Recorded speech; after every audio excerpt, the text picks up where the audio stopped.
नमस्कार, आकाशवाणी से प्रस्तुत है समाचार संध्या।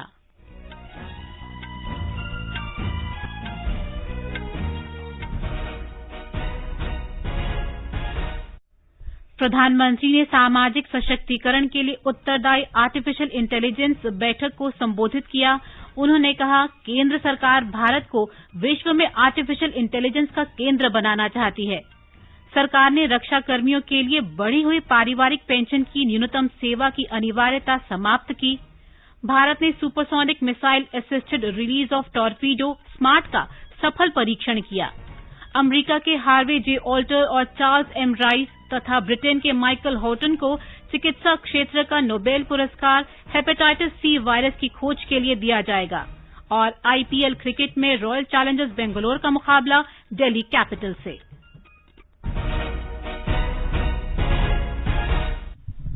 समाचार संध्या में लवलीन निगम के साथ मैं प्रियंका अरोड़ा। महात्मा गांधी की 151वीं जयंती के अवसर पर विशेष श्रृंखला में हम बुलेटिन की शुरुआत बापू की बात से कर रहे हैं। पश्चिम बंगाल के शोधपुर में प्रार्थना सभा के बाद अपने संबोधन में महात्मा गांधी ने संस्कृति और सभ्यता के बारे में बात की थी। कोई भी कल्चर कहो, सभ्यता कहो, संस्कृति कहो, तो हम अपने आप ही बच सकते, दूसरा कोई हमको बचाने वाला नहीं। एक महावाक्य है, संस्कृत में भी है और क्रिश्चियों में भी, इस्लाम में भी है, सब जगह पे कि हरेक मनुष्य को अपनी संस्कृति को मानी अपनापन की रक्षा वही कर सकता है, दूसरा नहीं कर सकता है। प्रधानमंत्री नरेंद्र मोदी ने कहा है कि केंद्र सरकार भारत को विश्व में आर्टिफिशियल इंटेलिजेंस का केंद्र बनाना चाहती है। इसके लिए सरकार ने कई महत्वपूर्ण प्रयास किए हैं। आज सामाजिक सशक्तिकरण के लिए उत्तरदायी आर्टिफिशियल इंटेलिजेंस यानी रेस शिखर सम्मेलन के उद्घाटन के अवसर पर श्री मोदी ने ये बात कही। श्री मोदी ने कहा कि विश्व को एकजुट होकर प्रयास करने होंगे ताकि आर्टिफिशियल इंटेलिजेंस को दुरुपयोग रोका जा सके।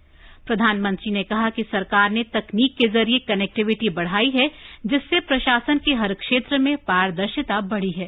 Time and again technology has helped us solve key challenges.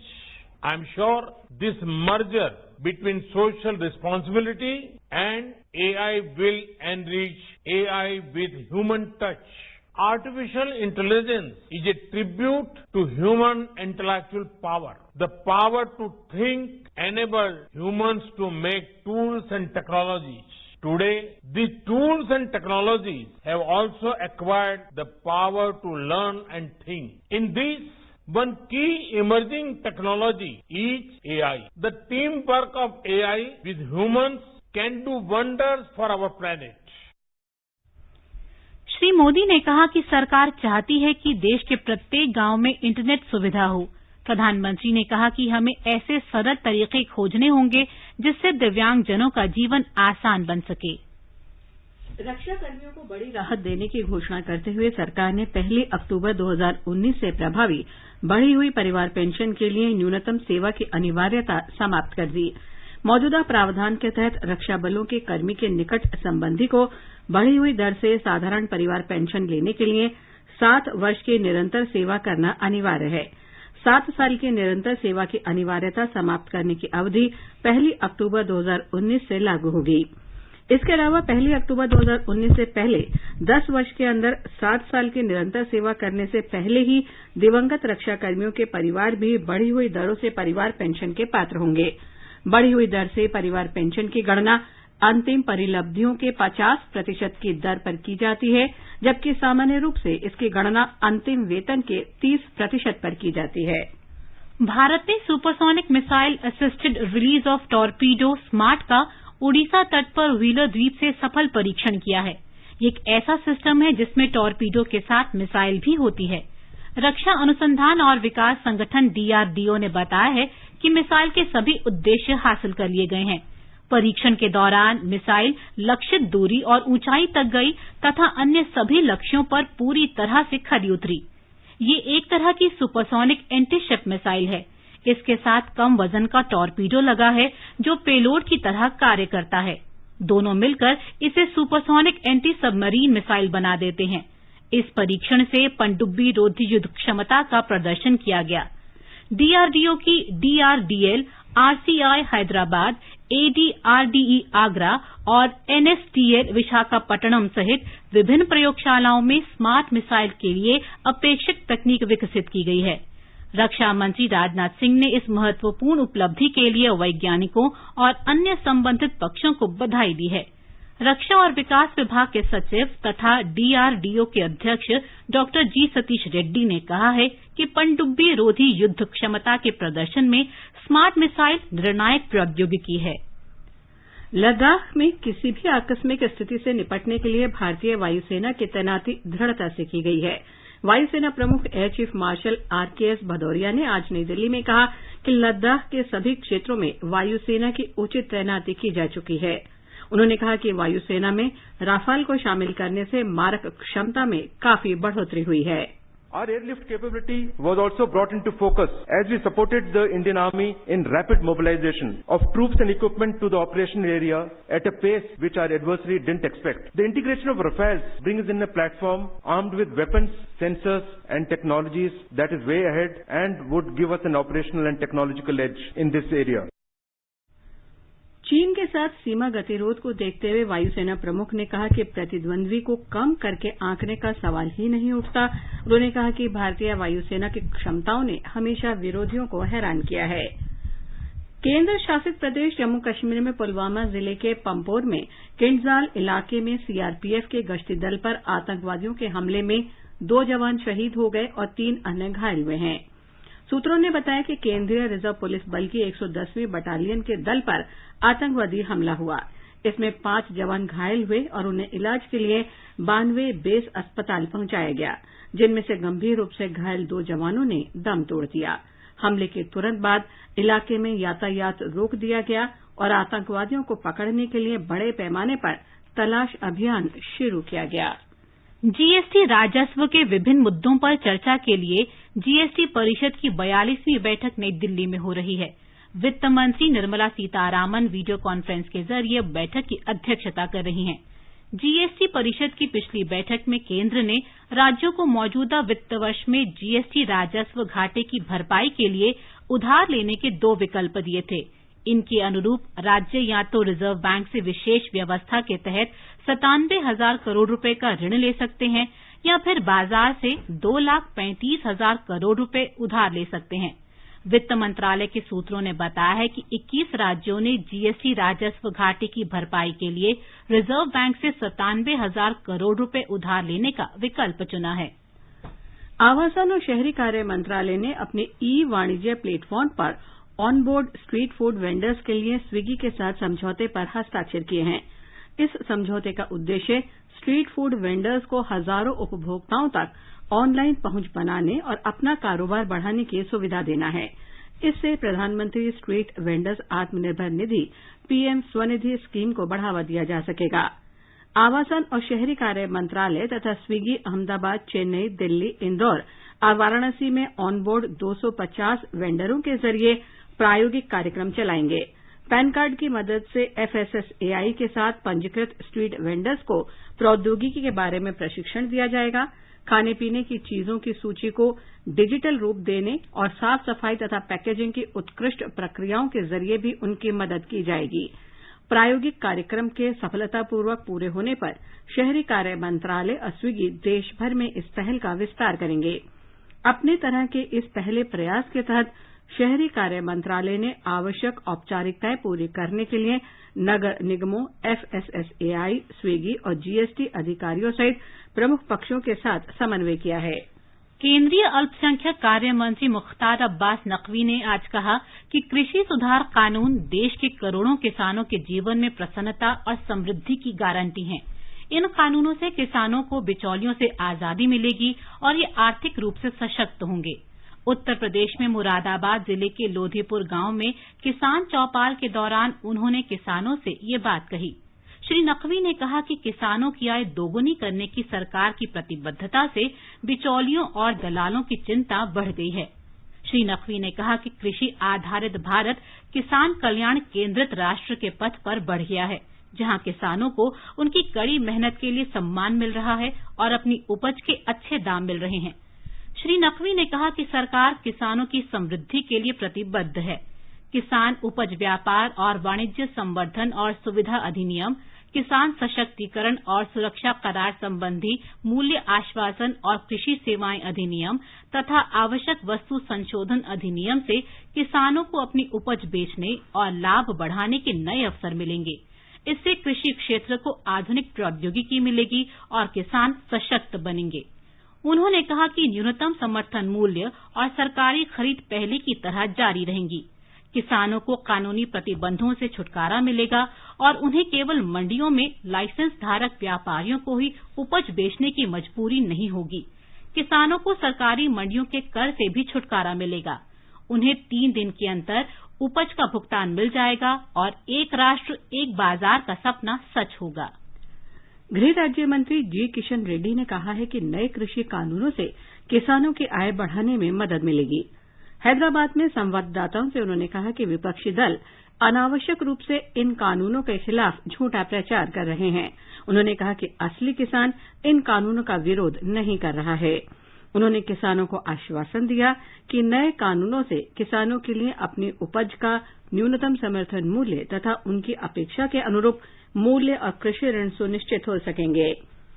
सड़क परिवहन और राजमार्ग मंत्रालय ने कहा है कि ट्रैक्टरों के लिए उत्सर्जन के मानदंड अगले वर्ष अक्टूबर से लागू होंगे। निर्माण उपकरण वाहनों के लिए उत्सर्जन के मानदंड अगले वर्ष अप्रैल से लागू होंगे। मंत्रालय ने ट्रैक्टरों और निर्माण उपकरण वाहनों के लिए अगले चरण के उत्सर्जन मानदंड लागू करने की तिथि आगे बढ़ाने के लिए 1919 की केंद्रीय मोटर वाहन नियमावली में संशोधन की अधिसूचना 30 सितंबर 2020 को जारी की। मंत्रालय ने कहा कि कृषि मंत्रालय, ट्रैक्टर निर्माताओं और कृषि संघों के अनुरोध के बाद ये फैसला किया गया। पर्यावरण, वन और जलवायु परिवर्तन मंत्री प्रकाश जावड़ेकर ने कहा है कि देश भर में प्राणी उद्यानों की स्थिति को बेहतर बनाने के लिए एक विस्तृत योजना तैयार की जाएगी। उन्होंने कहा कि इसके लिए बजट आवंटन बढ़ाया जाएगा ताकि चिड़ियाघर देखने जाने वाले लोगों के अनुभव बेहतर हो सकें। श्री जावड़ेकर ने वन्य जीव सप्ताह 2020 में वर्चुअल माध्यम से भाग लेते हुए बच्चों के साथ बातचीत की और प्राणी मित्र पुरस्कार प्रदान किए। उन्होंने कहा कि वन्य जीवों के संरक्षण में सार्वजनिक भागीदारी को बढ़ावा देने के प्रयास किए जाएंगे और सरकार इसके लिए प्रतिबद्ध है। नेशनल हाईवे जो बनते हैं उसके थोड़े थोड़े अंतर पर सीमेंट के एक छोटा प्लेटफॉर्म भी बनाते हैं ताकि उस प्लेटफॉर्म पर आकर वो बैठ सके और गर्मी पा सके, लेकिन सड़क पर नहीं आएंगे तो मरेंगे नहीं। ये भी एक अच्छा प्रयोग शुरू हुआ। दूसरा प्रश्न था काजीरंगा में जो प्राणी आते हैं, खासकर गेंडा भी है और बाकी भी प्राणी है, वो पूर्व जो बाढ़ आती है तो बाढ़ के बाद बड़ा प्रॉब्लम आता है। इसके लिए हमने एक नया उपाय किया, हाईलैंड्स बनाने का। आवासन और शहरी मामलों के मंत्री हरदीप सिंह पुरी ने कहा है कि संयुक्त राष्ट्र सतत विकास लक्ष्य 2030 पृथ्वी और लोगों के लिए एक दिशा निर्देशक दस्तावेज है। उन्होंने कहा कि इसमें शामिल 177 सतत विकास लक्ष्य और 169 नियोजित कार्य सामूहिक दृष्टिकोण को दर्शाते हैं। विश्व आवासन दिवस पर आज नई दिल्ली में आयोजित वेबिनार को संबोधित करते हुए श्री पुरी ने कहा कि बड़े पैमाने पर प्रवासन एक बड़ी चुनौती है। केंद्र सरकार ने प्रधानमंत्री मान धन योजना के अंतर्गत प्रत्येक व्यक्ति के बैंक खाते में 3,000 रुपए प्रति माह भुगतान के दावे को गलत बताया है। YouTube वीडियो में इस तरह का दावा किया जा रहा है। पत्र सूचना कार्यालय ने कहा है कि ये दावा गलत है। सरकार ऐसी किसी भी योजना के तहत प्रति माह 3,000 रुपए नहीं दे रही है। ये समाचार आकाशवाणी से प्रसारित किए जा रहे हैं। ताजा समाचार जानने के लिए आप हमारे Twitter handle @AIR News Hindi को फॉलो कर सकते हैं।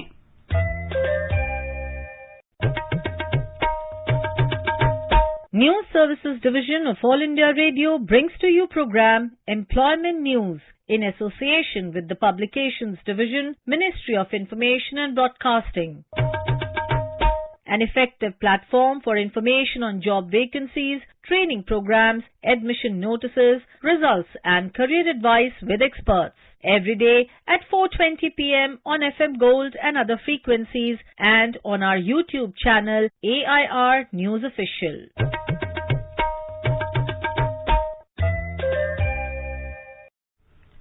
ये आकाशवाणी है। आगे बढ़ने से पहले मुख्य समाचारों पर एक नजर। प्रधानमंत्री नरेंद्र मोदी ने कहा है कि केंद्र सरकार भारत को विश्व में आर्टिफिशियल इंटेलिजेंस का केंद्र बनाना चाहती है। सरकार ने रक्षा कर्मियों के लिए बढ़ी हुई पारिवारिक पेंशन की न्यूनतम सेवा की अनिवार्यता समाप्त की। भारत ने supersonic missile assisted release of torpedo smart का सफलतापूर्वक परीक्षण किया। अमेरिका के हार्वे जे अल्टन और चार्ल्स एम राइस तथा ब्रिटेन के माइकल ह्यूटन को चिकित्सा क्षेत्र का नोबेल पुरस्कार हेपेटाइटिस सी वायरस की खोज के लिए दिया जाएगा। और आईपीएल क्रिकेट में रॉयल चैलेंजर्स बेंगलौर का मुकाबला दिल्ली कैपिटल्स से। स्वास्थ्य मंत्री डॉक्टर हर्षवर्धन ने कहा है कि आपातकालीन तैयारी और जोखिम प्रबंधन को सुदृढ़ बनाना उभरती बीमारियों से उत्पन्न स्वास्थ्य जोखिमों से निपटने और सतत विकास लक्ष्य हासिल करने की दिशा में प्रगति की कुंजी है। उन्होंने आज कोविड-19 महामारी के बारे में विश्व स्वास्थ्य संगठन के कार्यकारी बोर्ड के वर्चुअल विशेष सत्र की अध्यक्षता की। डॉक्टर हर्षवर्धन ने कहा कि इस महामारी से निपटने के लिए पूरे विश्व के लिए उपचार, निदान और वैक्सीन ही एकमात्र उपाय है। उन्होंने कहा कि इसके लिए वैश्विक सहयोग की आवश्यकता है। डॉक्टर हर्षवर्धन ने कहा कि उज्ज्वल और रोग मुक्त विश्व के लिए पूरी दुनिया विश्व स्वास्थ्य संगठन की तरफ देख रही है। कोविड-19 जैसी महामारी चुनौतियों से निपटने के लिए साझा प्रयासों की आवश्यकता है। उन्होंने कहा कि साझा जिम्मेदारी विश्व स्वास्थ्य संगठन की विचारधारा की भी मुख्य बात है।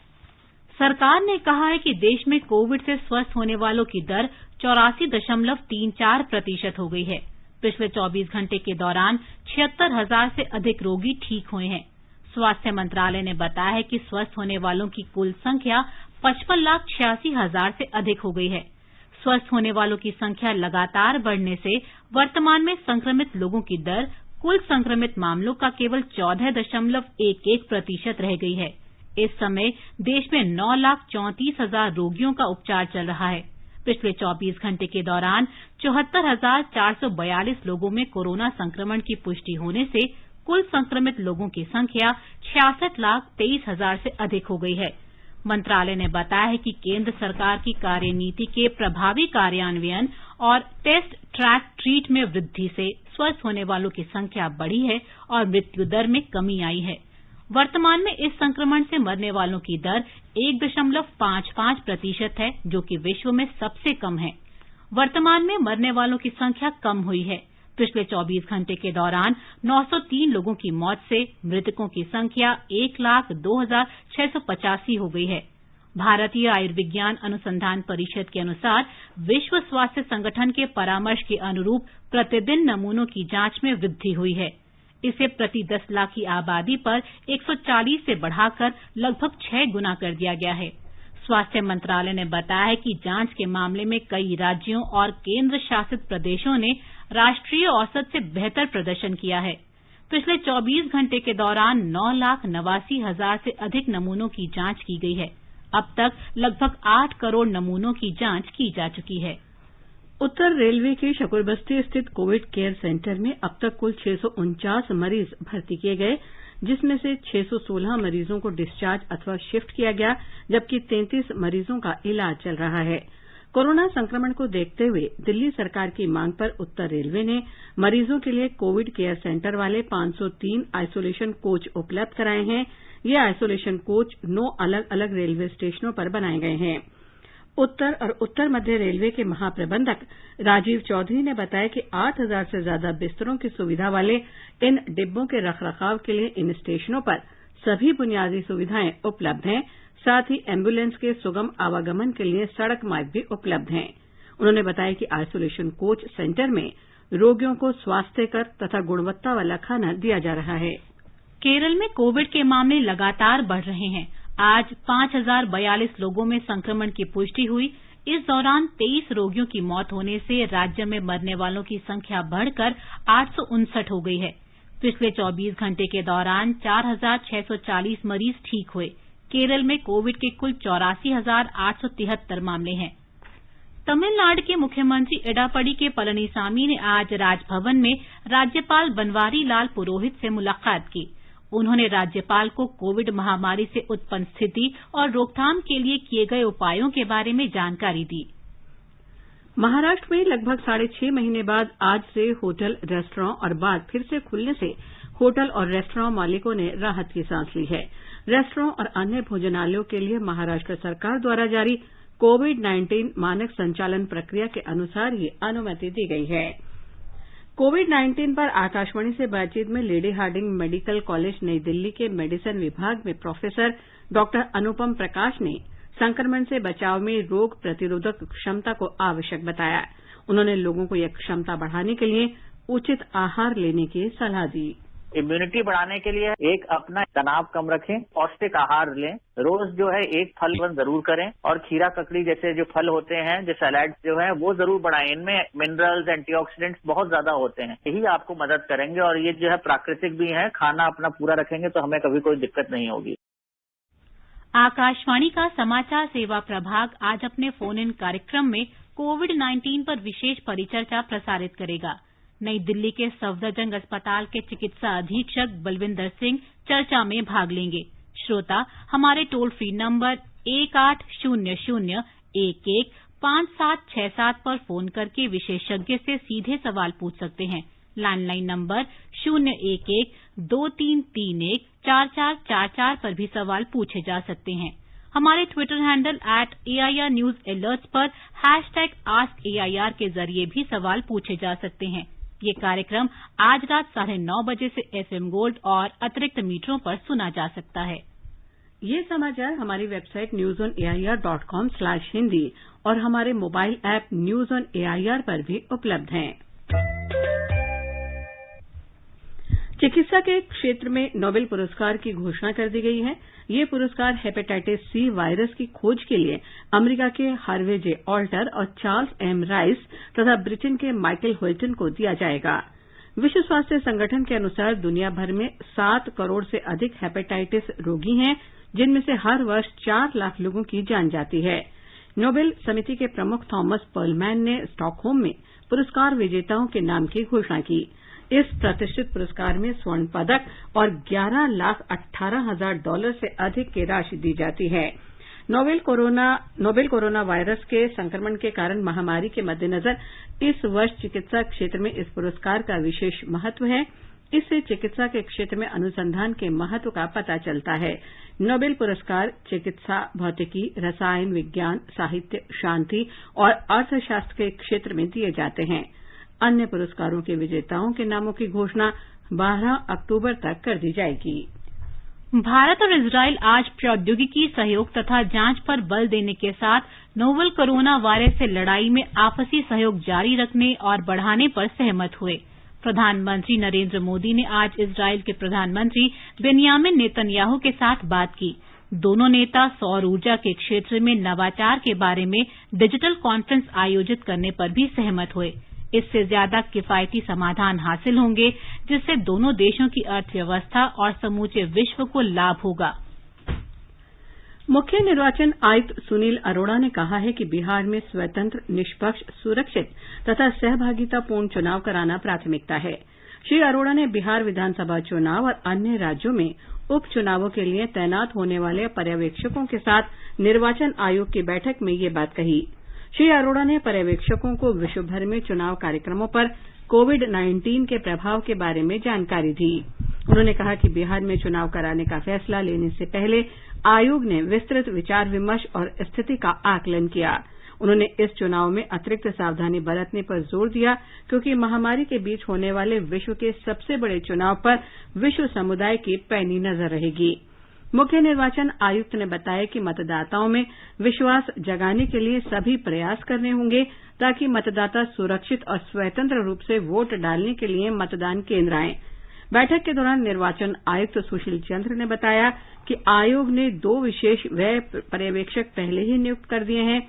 यदि आवश्यकता हुई तो और विशेष पर्यवेक्षक भी नियुक्त किए जाएंगे। चुनाव आयुक्त राजीव कुमार ने कहा कि अधिकारियों को हमेशा ध्यान रखना होगा कि चुनाव प्रक्रिया के दौरान निर्वाचन आयोग का वास्तविक चेहरा वही लोग होंगे। ओडिशा विधानसभा में आज एक कथित खनन घोटाले को लेकर शोर शराबा हुआ। सदन शुरू होते ही विपक्षी भारतीय जनता पार्टी और कांग्रेस के सदस्यों ने बीजू जनता दल सरकार को इस मुद्दे पर घेरने का प्रयास किया। दिल्ली के भारतीय प्रौद्योगिकी संस्थान ने जेईई एडवांस्ड 2020 के नतीजों की घोषणा कर दी है। नतीजे वेबसाइट result.jeeadv.ac.in पर देखे जा सकते हैं।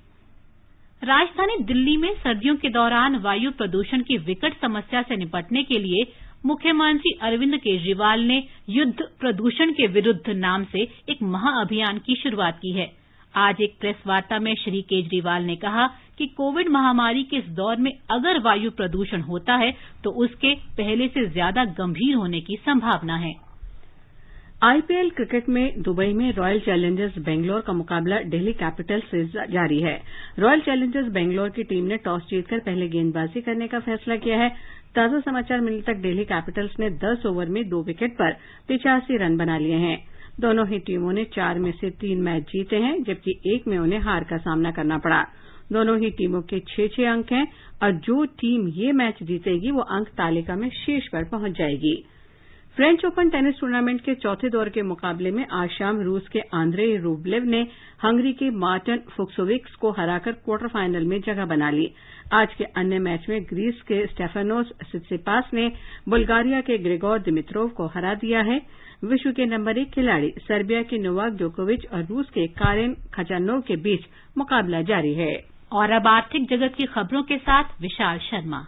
सकारात्मक वैश्विक संकेतों के बीच बॉम्बे स्टॉक एक्सचेंज का सेंसेक्स 277 अंक बढ़कर 38,974 पर बंद हुआ। नेशनल स्टॉक एक्सचेंज का निफ्टी भी 86 अंक के उछाल से 11,503 पर पहुंच गया। अंतरबैंक विदेशी मुद्रा बाजार में रुपया आज 16 पैसे टूटकर $1 के मुकाबले 73 रुपए 29 पैसे का रहा। दिल्ली सराफा बाजार में सोने के दाम 389 रुपए गिर गए। 10 ग्राम सोने का मूल्य 51,192 रुपए रहा। चांदी भी 466 रुपए टूटकर 61,902 रुपए प्रति किलोग्राम के स्तर पर आ गई और अंतर्राष्ट्रीय बाजार में ब्रेंट कच्चे तेल के दाम $40.90 प्रति बैरल के आसपास रहे।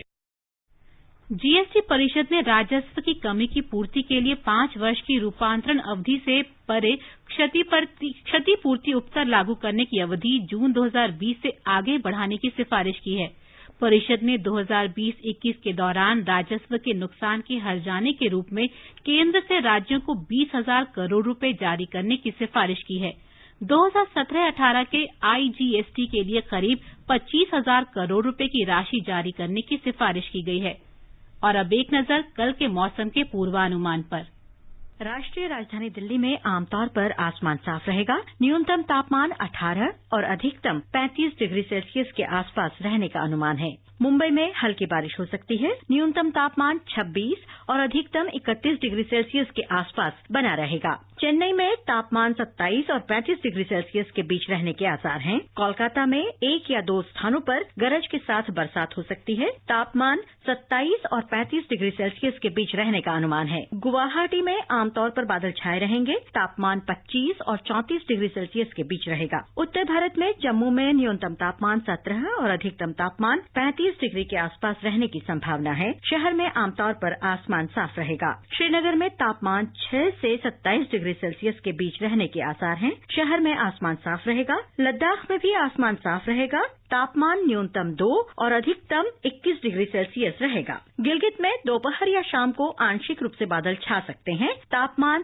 7 से 30 डिग्री सेल्सियस के आसपास रह सकता है। मुजफ्फराबाद में भी आमतौर पर आसमान साफ रहेगा। तापमान 12 से 34 डिग्री सेल्सियस के बीच रह सकता है। समाचार कक्ष से मैं मनीषा खन्ना। बुलेटिन समाप्त करने से पहले प्रस्तुत है बापू का प्रिय भजन वैष्णव जन तो, जिसे गाया है क्यूबा कलाकारों ने। वैष्णव जन तो तेरे कहीं जय सिर पर जाने रे, पर तुझके उपकार कर। और अंत में मुख्य समाचार एक बार फिर। प्रधानमंत्री नरेंद्र मोदी ने कहा है कि केंद्र सरकार भारत को विश्व में आर्टिफिशियल इंटेलिजेंस का केंद्र बनाना चाहती है।